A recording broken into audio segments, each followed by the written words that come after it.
જઈને મહાદેવજીને સમાચાર આપ્યા. મહાદેવજીને આવ્યો ક્રોધ, પોતાની જટા ખોલી, જટામાંથી લટ કાઢી પછાડી વીરભદ્ર પ્રગટ થયો અને ગણોને કહ્યું, જાઓ યજ્ઞનો વિધ્વંસ કરી નાખો.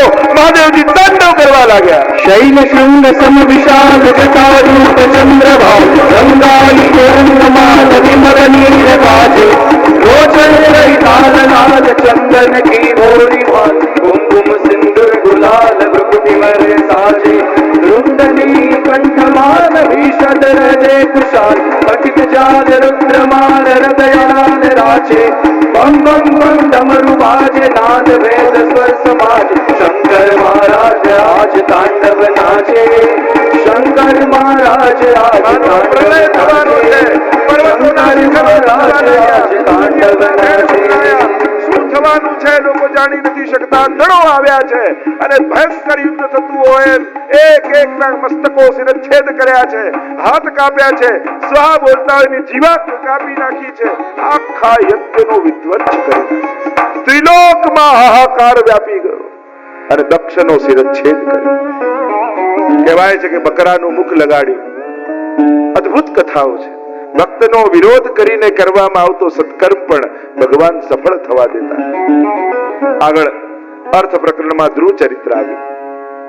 પ્રસિદ્ધ કથા છે ધ્રુવજીની. ઉત્તાનપાદ રાજા છે, બે પત્નીઓ છે, સુરુચિ અને સુનીતિ. સુનીતિ અમાનીતિ છે, સુરુચિ માનીતિ છે. બંનેને એક પુત્ર છે. સુરુચિને પુત્ર છે ઉત્તમ અને સુનીતિને પુત્ર છે ધ્રુવ. એક વાર પિતા સિંહાસનમાં બેઠા હતા. બંને બાળકો રમી રહ્યા હતા અને ઉત્તમ ઊભો થયો અને ચાલતો ચાલતો જઈને પિતાના ખોળામાં જઈને બેસી ગયો. અને જ્યારે આ દ્રશ્ય ધ્રુવજીએ જોયું, એમને થયું કે મારો ભાઈ બેઠો છે તો લાવ હું બેસું. અને જ્યાં બેસવા જાય એટલામાં જ દોડતા સુરુચિ આવી, હાથ પકડ્યો, ખેંચીને ફેંક્યો અને કહ્યું, પિતાના ખોળામાં બેસવું છે? જા વનમાં જઈને તપ કર, ભગવાન પ્રસન્ન થાય તો માંગજે કે મારી કુખે તું જન્મ લે તો જ પિતાના ગોદમાં બેસી શકે. અને જ્યારે આવા કઠોર શબ્દ માના સાંભળ્યા, ખૂબ લાગી આવ્યું. રડતો રડતો રડતો પોતાની માં સુનીતિ પાસે આવ્યો અને બધી જ વાત કહી. આ તો સુનીતિ છે. નાદાન હોત તો ચાલ જોઈ લઉં, હાથ પકડીને ઝઘડો કરવા જાત. આ સુનીતિ છે. જો આ આધ્યાત્મિક અર્થો સમજો. ઉત્તાનપાદ રાજા એટલે પ્રત્યેક જન્મ લેનારો જીવ. માણસ બાળક જન્મ લે તો કેવો હોય? પગ ઉપર ને માથું નીચે. અને જ્યારે જીવન શરૂ થાય તો બે રાણી સામે આવે. એક રુચિનો માર્ગ, ઈચ્છાઓનો માર્ગ, અને બીજો સુનીતિ એટલે નિયમનો, ધર્મનો માર્ગ. ઉપનિષદના શબ્દોમાં કહું તો શ્રેયનો માર્ગ ને પ્રિયનો માર્ગ. પ્રાય વ્યક્તિને રુચિનો માર્ગ ગમતો હોય છે, નીતિનો માર્ગ ગમતો નથી. કારણ કે હંમેશા રુચિ વાળાને નવું શું, ઉત્તમ શું, સારું શું એટલે પુત્ર છે ઉત્તમ. અને સુનીતિ વાળો શાશ્વતતાને શોધે છે એટલે પુત્ર છે ધ્રુવ. લાગી આવ્યું ને સુનીતિ પાસે આવ્યા ધ્રુવ અને બધી જ વાત કહી. ત્યારે આ સુનીતિએ કહ્યું, જો બેટા, તારી સાચી માં તો સુરુચિ છે. અરે ના, એને તો આવા કટુ શબ્દ મને કહ્યા. ના બેટા, આજ સુધી જે મેં તને નથી કહ્યું એ વાત તારી માએ કહી છે. તારી સાચી માં તો એ છે. હું તો કહું તારી ગુરુ છે. અરે એમ કેમ? એ ક્યાંથી ગુરુ થાય? હા બેટા, જે ભગવાન મેળવવાનું કહે ને એ તું ગુરુ હોય. મેં આજ સુધી તને આ નહોતું કહ્યું કે બેટા મનમાં જા ને ભગવાન મેળવ.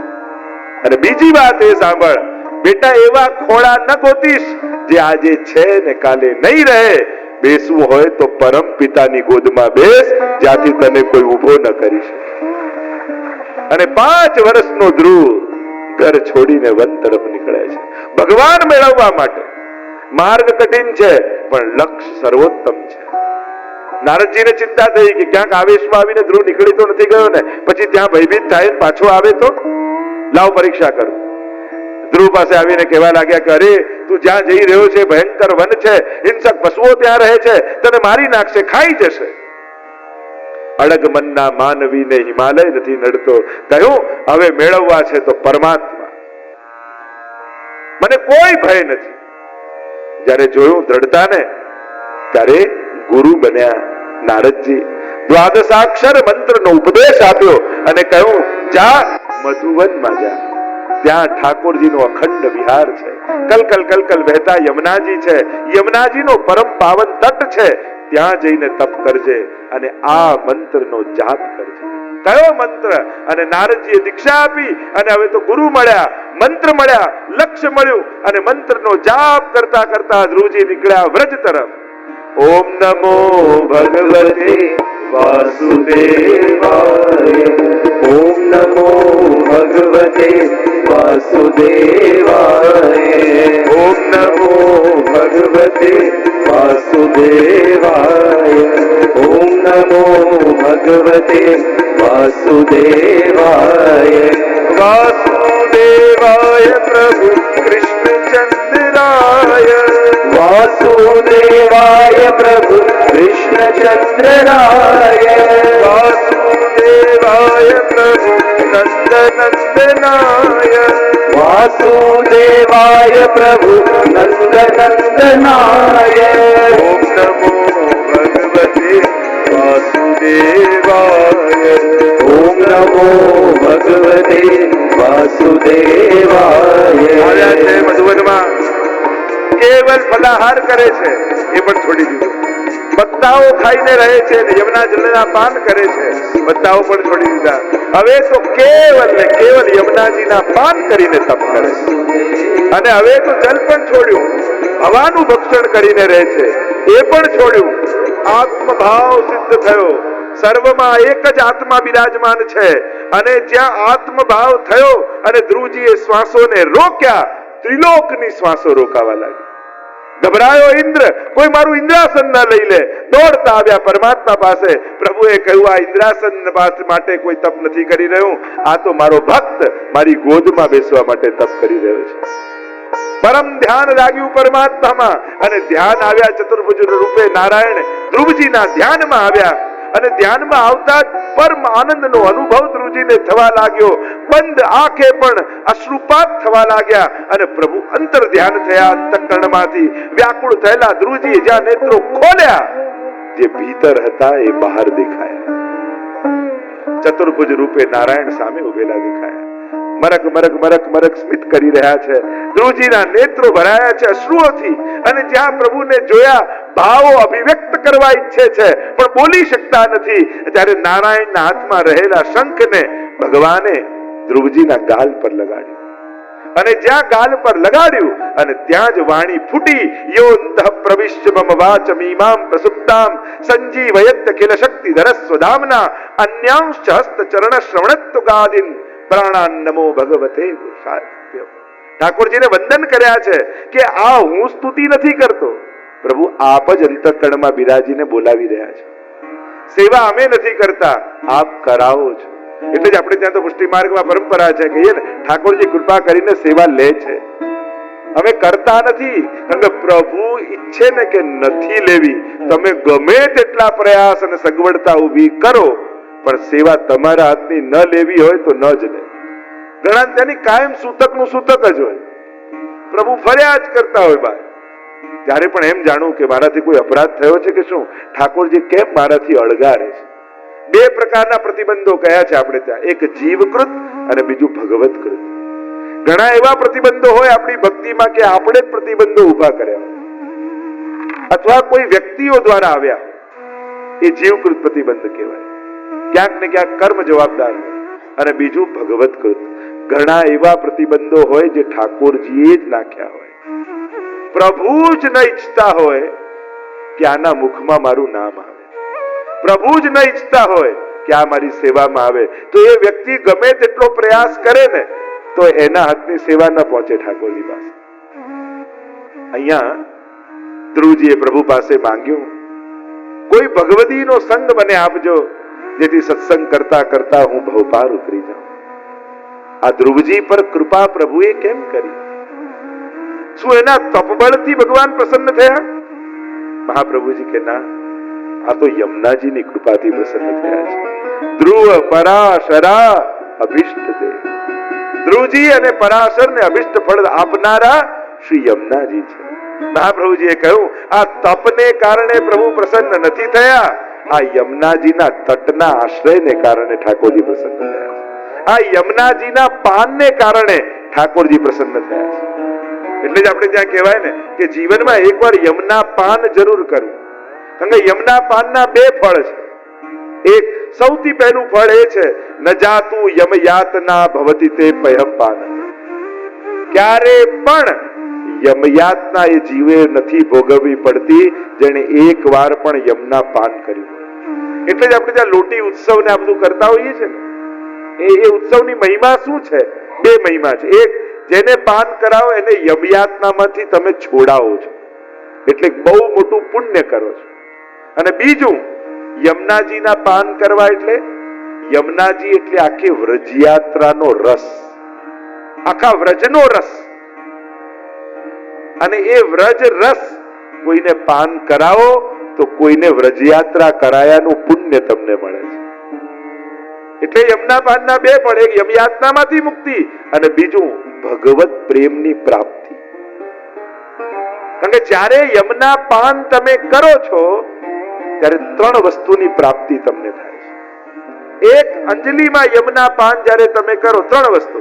સૌથી પહેલું, યમુનાજીના જલમાં મુરારી પદ પંકજ સ્ફુરદ મંદરે રૂપતા. શું છે? મુરારી પદ પંકજ સ્ફુરદ અમંદ રેણુ ઉત્કટામ. જ્યારે યમુના જલના પાન કરો ત્યારે કેવલ તમે જલ નથી પીતા, એમાં ભળેલા પ્રભુના ચરણની રજ એ પણ તમારી ભીતર જાય છે. એટલે યમુનાજીનું જલ તમને ભગવત ચરણારવિંદની રજ આપે છે સૌથી પહેલા. અને આ રજ સાધારણ નથી. ચરણ પંકજ રેણુ શ્રી યમને જુદેઈ 41 પદમાં તો કેટલી વાર રજની મહિમા ગાઈ છે. અને રજમાં પણ યમુનાજી છે. એટલે ક્યારેક જો વ્રજમાં જાઓ, ઉનાળાનો સમય હોય, જલ સુકાઈ ગયું હોય, તો એવું ન કહેતા કે અમે ગયા તો ખરા વ્રજમાં પણ યમુનાજીના દર્શન ના થયા. કેવલ જલમાં જ યમુનાજી નથી, રજમાં પણ યમુનાજી છે. અને એનું પ્રમાણ શું કે જ્યારે કાત્યાયની વ્રત ગોપીજનોએ કર્યું અને યમુના તટની રજમાંથી જ્યારે સ્વરૂપ બનાવ્યું કાત્યાયની દેવીનું, ત્યારે કોણ હતા? સાક્ષાત યમુનાજી જ હતા. અને એટલે જ કાત્યાયની મહાભાગે મહાયોગી નદેશ્વરી નંદ ગોપ સુતમ દેહી પતિમ મે કુરુતે નમઃ. પ્રભુ અમને પતિ રૂપે મળે અને શ્રી યમુનાજીની કૃપાથી મહારાસમાં પ્રવેશ ગોપીજનોને મળે છે. તો રજની મહિમા છે. આપણે ત્યાં કિશોરીબાઈને પણ ગુસાઈજીએ યમુનાજીના તટની રજ સેવામાં પધરાવી દીધી. અને યમુનાજીની સેવા પ્રાય આટલા પ્રકારથી આપણે કરતા હોઈએ. એક, ઘણાને ત્યાં લોટીજી જલ રૂપે યમુનાજી બિરાજતા હોય, ઘણાને ત્યાં ચિત્રજીની સેવા બિરાજતી હોય, ઘણાને ત્યાં રજ રૂપે યમુનાજી. કારણ કે ગુસાઈજીએ કિશોરીબાઈને યમુના રજ પધરાવી દીધી સેવામાં અને યમુનાજી કૃપા કરવા લાગ્યા. અને ઘણાને તે યમુનાજીના શ્યામ સ્વરૂપ બિરાજતા હોય. આ ચાર સ્વરૂપે ક્યાંક ને ક્યાંક વૈષ્ણવના ઘરે ઘણાને ત્યાં યમુનાજીની પણ સેવા બિરાજતી હોય. તો જ્યારે ઠાકોરજીના યમુનાજીના પાન કરો છો ત્યારે પહેલી વસ્તુ મળે છે રજ. એમાં રજ છે. બીજું, જ્યારે યમુનાજીના પાન કરો છો ત્યારે તમે જલ સમજીને પીઓ છો, પણ યમુનાજી જલ નથી પીવડાવતા, એ પોતાના દુગ્ધનું તમને પાન કરાવે છે. એક માં એના બાળકને જે પય પાન કરાવે, ન જાતું યમયાતના ભવતી તે પય પાન. તમે જળપાન કહો છો, મહાપ્રભુજી તો પયપાન કહે છે. આ તો દુગ્ધ પીવો છો. માં પોતાના બાળકને પોતાના પયથી પોષિત કરી રહી છે. એટલે એવો ભાવ કરજો કે જ્યારે મેં યમુના જલ પીધું અને યમુનાજી મને દુગ્ધ પાન કરાવી, પોતાના બાળક તરીકે સ્વીકાર કરી લીધું. યમુનાજી સ્વીકૃત કરે છે. તો પહેલા રજ, બીજું પય અને ત્રીજું જ્યારે યમુના જલના પાન કરો છો ત્યારે કેવલ જલ નથી પીતા તમે, સ્મર શ્રમ જલાણુભી સકલ ગાત્ર જય સંગમ. ત્રીજું શું મળે છે કે જ્યારે ઠાકોરજી મહારાસ કરે અને મહારાસ કરતા શ્રમ બંધુઓ જ્યારે ઠાકોરજીના મસ્તક પર આવે, શ્રીઅંગમાં શ્રમવારી પ્રસ્વેદ બિંદુઓ પ્રગટ થાય, પણ પ્રભુમાં તો રસ સિવાય બીજું કાંઈ નથી. એ તો આનંદ માત્ર કરપાદ મુખોદરાદી છે. એ મનુષ્ય જેવું પ્રાકૃત દેહ થોડી છે. તે પ્રસ્વેદ બિંદુઓ પણ સાક્ષાત કૃષ્ણ રસ છે. એ આનંદ રસ છે, એ રાસનો રસ છે. અને ઠાકોરજી યમુનાજીમાં પધારે ત્યારે સ્વરસને યમુનાજીમાં પધરાવે છે. અને જ્યારે તમે યમુનાજીના પાન કરો ત્યારે કેવલ જલનું પાન નથી થતું, સાક્ષાત કૃષ્ણ રસનું પાન તમે કરો છો. કારણ કે જલમાં કૃષ્ણ રસ પણ ભળેલો છે. તો આ ત્રણ વસ્તુ એટલે જ ભગવદીઓ ગાન કરતા કહે છે, ચાલો સખી કરી શ્રી યમુના પારે, મહારાણી યમુનાને કરીએ પ્રણામ. ચાલો સખી યમુનાજીના પાન કરીએ ત્યારે રજ મળે અને રસ મળે. આ બંનેનું દાન શ્રી યમુનાજી કરે છે. જ્યારે તમે લોટી ઉત્સવ કરી કોઈને યમુના જલ પાઓ છો તો એને આખી વ્રજયાત્રા કરાયનું પુણ્યની પ્રાપ્તિ કરે. મથુરા વૃંદાવન ધામ, ગોકુળે મથુરા વૃંદાવન ધામ, જાવી કીધો માએ વિશ્રામ. ચાલો સખી કરી શ્રી યમુના પાને, મહારાણી યમુનાને કરીએ પ્રણામ. અરે કેવલ યમુનાષ્ટક બોલી લો, 5 ફળ. સવાષ્ટકમિદં મુદા પઠતિ સૂર સૂર્ય સદા. પહેલું ફળ, સમસ્ત દુરિત ક્ષયો, બધા પાપનો નાશ થાય. ભવતી વય મુકુંદે રતિ, પ્રભુમાં પ્રીતિ પ્રગટે. તયા સકલ સિદ્ધયો, 8 પ્રકારની અલૌકિક સિદ્ધિનું દાન કરે. મુરરી પુષ્ટ સંતુષ્ટતિ, પ્રભુને પરમ સંતોષ થાય. અને સ્વભાવ વિજયો ભવે, સ્વભાવ પર વિજય. ઓ